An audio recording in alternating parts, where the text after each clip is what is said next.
नमस्कार, आपण पाहत आहात मराठवाड्यासाठी पीसीएन न्यूज एक पाऊल प्रगतीकडे। आता पाहूया दिवसभरातील ठळक घडामोडी। राष्ट्रवादीचे सर्वेसर्वा शरद पवार यांनी पंतप्रधान नरेंद्र मोदी यांच्यावर जोरदार हल्ला चढवलाय। मोदी यांच्या राज्यात या देशात महिला सर्वाधिक अपमानित झाल्या असल्याचा हल्ला बोलत शरद पवार यांनी केलाय।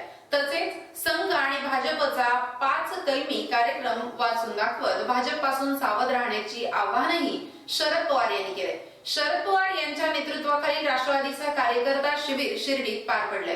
यावेळी शरद पवार यांनी हा हल्ला चढवला। देशातील लहान घटकांना मदत न करण्याची भाजपची भूमिका आहे। आम्ही शाहू फुले आंबेडकर यांना मानतो, पण ज्यांच्या हातात सत्ता आहे त्यांच्या मनात शाहू फुले आंबेडकर नाही तर गाय गोमूत्र ही त्यांची भूमिका आहे। आरएसएस ची विचारधारा आणि त्यांचे कार्यक्रम यालाच महत्त्व दिलं जातं, कारण त्यांना हिंदुत्वावर आधारित एझिझम फॅसिझम आणण्याचा आहे। त्यासाठी त्यांनी 5 कलमी कार्यक्रम हाती घेतलाय असं शरद पवार म्हणाले। मोदींच्या राज्यात महिला सर्वाधिक अपमानित झाली, शर्मेनं मान खाली घालावी लागते अशा प्रकारचं उदाहरण मणिपूरचं आहे। आदिवासी महिलांवरही देशात अत्याचार होत आहेत। आज देशाच्या राष्ट्रपती महिला आहेत, त्याचा आनंद आहे। एका लहान समाजाची भगिनी देशाची राष्ट्रपती होऊ शकते, पण त्या पदाचा ते किती सन्मान करतात। जुनं पार्लमेंट असताना नवीन पार्लमेंटची वास्तू तयार केली।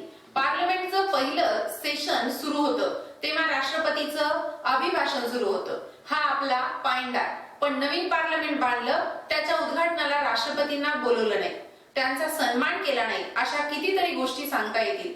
नवीन कायदे केले, त्यात महिलांना अधिक अधिकार आणि नोकरी देण्याची तरतूद केली, पण त्याची अंमलबजावणी 2029 ते 30 मध्ये केली जाणार आहे। पार्लमेंटमध्ये बिल करायचं आणि 4 वर्ष अंमलबजावणी करायची नाही, यावरून त्यांची बांधिलकी किती हे दिसून येतं, अशी खोचक टीकाही त्यांनी केली आहे।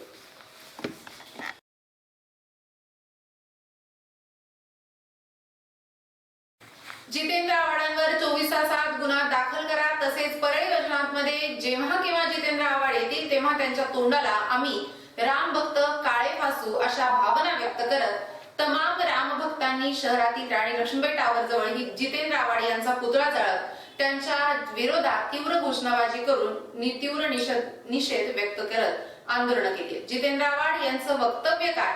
राम आपला आहे, तो बहुजनांचा आहे। राम शिकार करून मांसाहार करत होता, तुम्ही आम्हाला शाकाहारी बनवायला निघाला आहात। मात्र आम्ही रामाचा आदर्श मानतो आणि मांसाहार अन्न खातो।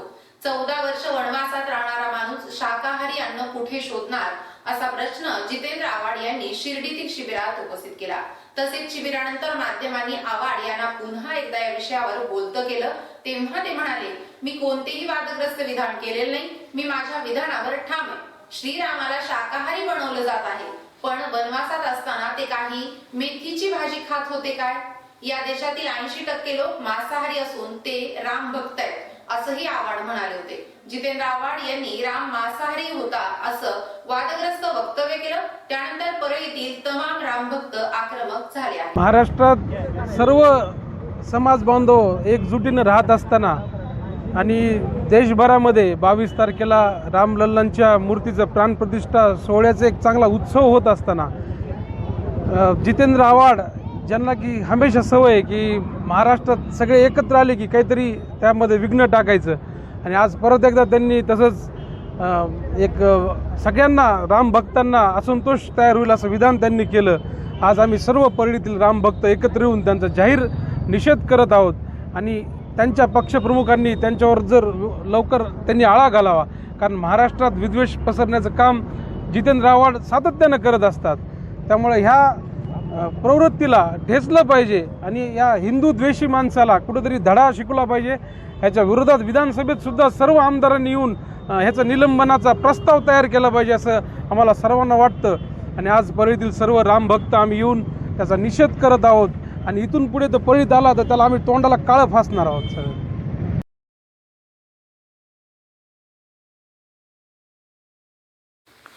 बीड जिल्ह्यातील गेवराई शहरात अवैध गर्भपात सेंटरचा पर्दाफाश झालाय। बीड जिल्ह्याचं शल्यचिकित्सक डॉक्टर अशोक बडे यांच्या नेतृत्वातील पथकानं गुरुवारी 4 जानेवारी रोजी सकाळी ही कारवाई केली। चक्क भाड्याच्या घरात हा गोरखधंदा सुरू होता।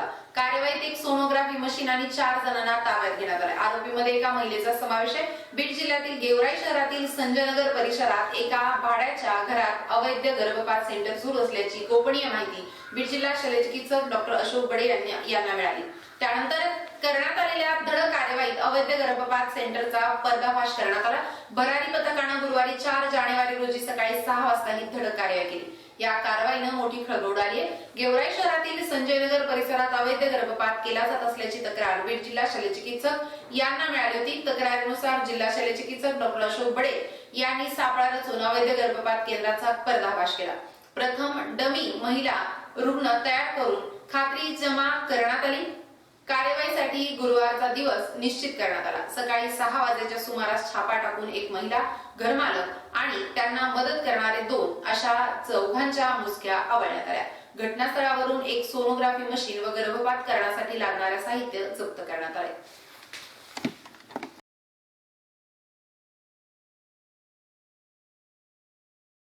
नामदार धनंजय मुंडे यांच्या संकल्पनेतून परळी शहरात एक महत्वाकांक्षी गृह प्रकल्प राबवला जातोय। आनंदी घरकुल प्रकल्पांतर्गत परळीत घर नसणाऱ्या गरजू सर्वांना परवडेल अशी सुसज्ज घर उपलब्ध करून देण्यात येणार आहेत। या परवडणाऱ्या घरांसाठी 5 ते 20 जानेवारी दरम्यान नोंदणी अभियान राबवण्यात येणार आहे। राष्ट्रवादी काँग्रेसचे नगर परिषद गटनेते वाल्मिकांना कराड यांच्या हस्ते नोंदणी अभियानाचा 5 जानेवारी रोजी शुभारंभ होणार आहे। राज्याचे कृषी मंत्री नामदार धनंजय मुंडे यांच्या संकल्पनेतून गरजूंना हक्काचं छप्पर, कमीत कमी परवडणाऱ्या किमतीत सुसज्ज 1500 घरांचा गृह प्रकल्प निर्माण करण्यात येणार आहे। परळी शहरामध्ये ज्यांचं स्वतःचं घर नाही, जे भाड्याच्या घरात राहतात, नवीन घरं घेण्याची आर्थिक परिस्थिती नाही, कामगार, श्रमिक, शेतमजूर, विविध उद्योगांमधील मजूर, असंघटित क्षेत्रातील कामगार, रोजंदारीवर काम करणारे अशा अत्यंत गरजू व घरापासून वंचित राहणाऱ्या समाज घटकांसाठी आपल्या स्वतःच्या हक्काचं घर उपलब्ध करून देण्याच्या दृष्टीने माफक दरात आनंदी घरकुल हा घरकुल प्रकल्प राबवण्यात येतोय। लोकनेते गोपीनाथराव मुंडे नटराज रंगमंदिर प्रांगण येथे नोंदणी अभियान राबवण्यात येणार असून 5 जानेवारी रोजी सकाळी 10 वाजता राष्ट्रवादी काँग्रेसचे नगर परिषद गटनेते वाल्मिकांना कराड यांच्या हस्ते नोंदणी अभियानाचा 5 रोजी शुभारंभ होणार आहे। नोंदणीसाठी केवळ अर्जदार, पती पत्नीचे आधार कार्ड आवश्यक आहे। नागरिकांनी आपली लवकरात लवकर नोंदणी करावी। आपल्या घराचं स्वप्न पूर्ण करण्यासाठी उपयुक्त या प्रकल्पाचा लाभ घ्यावा असं आवाहन माजी नगराध्यक्ष, राष्ट्रवादी काँग्रेसचे शहराध्यक्ष तथा आनंदी घरकुलचे प्रकल्प संयोजक बाजीराव भैया धर्माधिकारी यांनी केले।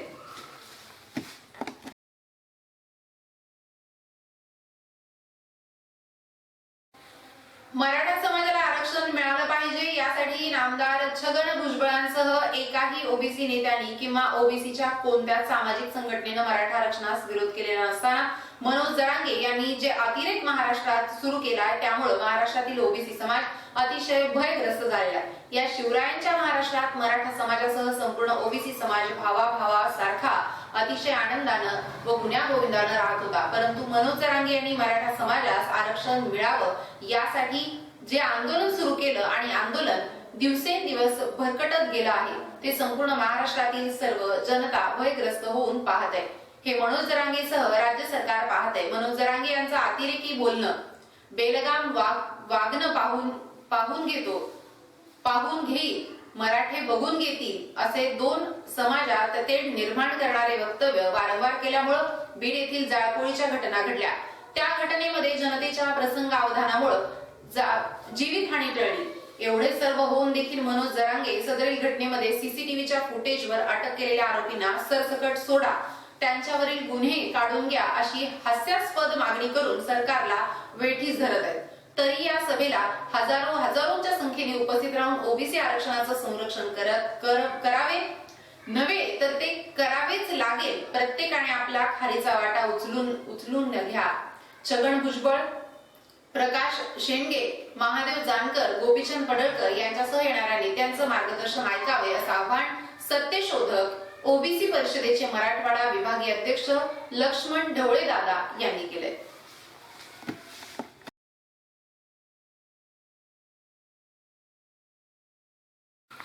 दिव्यांग मंत्रालयाचे उपाध्यक्ष डॉक्टर संतोष मुंडे यांनी मुंबई येथे संत गाडगेबाबा धर्मशाळेत रुग्ण व त्यांच्या नातेवाईकांना दिवसभर अन्नदान करून साध्या पद्धतीने वाढदिवस साजरा केलाय। दिव्यांग आणि रुग्णसेवेची आवड असलेल्या आणि रुग्णसेवा हीच ईश्वर सेवा मानणाऱ्या डॉक्टर संतोष मुंडे यांनी त्यांच्या वाढदिवसानिमित्त हारेतुरे सत्कार याला फाटा देत आणि आपल्या समाजसेवेचा वसा घेत सेंट जॉर्ज हॉस्पिटल मुंबई येथे गाडगेबाबा धर्मशाळेत असणाऱ्या रुग्णांना व त्यांच्या नातेवाईकांना दिवसभर अन्नदान केलं आणि संपूर्ण दिवस त्यांच्या सेवेत घालवला। डॉक्टर संतोष मुंडे यांच्या प्रत्येक कार्यामागे दिव्यांग सेवा आणि समाजसेवा हा मुख्य हेतू असतो आणि हाच हेतू साध्य करण्यासाठी आपल्या वाढदिवसानिमित्त काहीतरी समाज उपयोगी करून वाढदिवस साजरा व्हावा या भावनेनं हा संत गाडगेबाबा धर्मशाळेतील रुग्णसेवेचा कार्यक्रम आयोजित करण्यात आला होता। यावेळी धर्मशाळा विश्वस्त यांनी डॉक्टर संतोष मुंडे यांचा सत्कार करून शुभेच्छा दिल्या। राज्याचे कृषी मंत्री नामदार धनंजय मुंडे व दिव्यांग मंत्रालयाचे अध्यक्ष बच्चू कडू यांनीही शुभेच्छा दिल्या। यावेळी ट्रस्टचे अध्यक्ष अमोल ठाकूर, गोपीनाथ गडाचे उपसरपंच ऍडव्होकेट श्रीनिवास मुंडे, ऍडव्होकेट प्रकाश मुंडे, ऍडव्होकेट मंजित सुगरे, वाशिम राष्ट्रवादी जिल्हा अध्यक्ष ओबीसी मोहन भदाणे, अशोक माळवे, भक्तराम फड व 800 रुग्ण व त्यांचे नातेवाईक उपस्थित होते।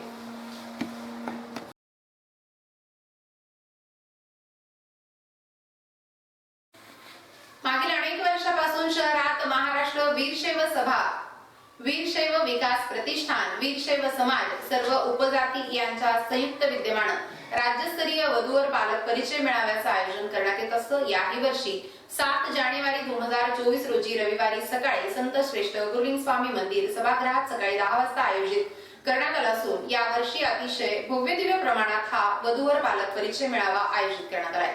या वधूवर पालक परिचय मेळाव्याचे विशेष असे की मेळाव्याचे आयोजनात महत्वाची भूमिका समाजातील सर्व महिला मंडळ, भजनी मंडळ यांची असणार आहे। वीरशैव समाजाच्या वतीनं प्रत्येक वर्षी नवनवीन सामाजिक बांधिलकी उपक्रम राबवले जात असतात। यामधील महत्वाचा घटक म्हणजे वीरशैव वधूवर पालक परिचय मेळावा। समाजातील सर्व जाती उपजाती मधील वधूवर पालकांना परिचय करून देण्यासाठी हक्काचं व्यासपीठ उपलब्ध करून देण्याच्या दृष्टीनं वधूवर पालक परिचय मेळाव्याचं आयोजन करण्यात येत आहे। याही वर्षी वीरशैव वधूवर पालक परिचय मेळाव्यात सर्वांनी सहभागी होऊन जास्तीत जास्त नोंदणी करावी असं आवाहन वीरशैव वधूवर पालक परिचय मेळावा उपाध्यक्ष सचिन स्वामी यांनी केले।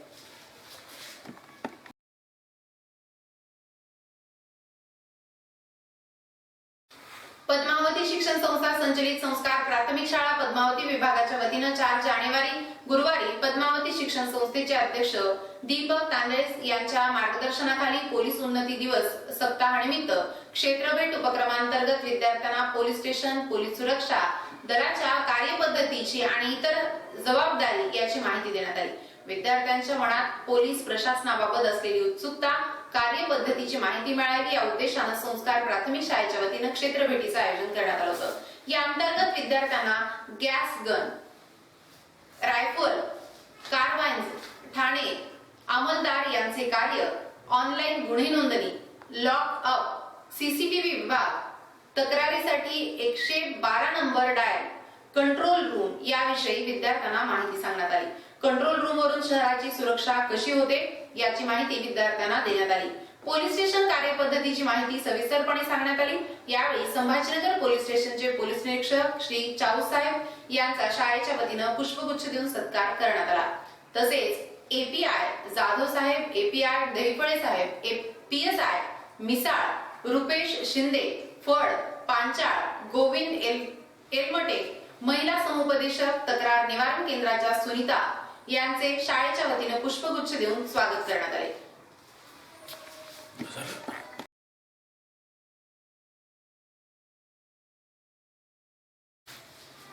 आता येथे थांबू, उद्या भेटूया याच वेळी याच ठिकाणी। मराठवाड्यासाठी पीसीएन न्यूज एक पाऊल प्रगतीकडे। धन्यवाद।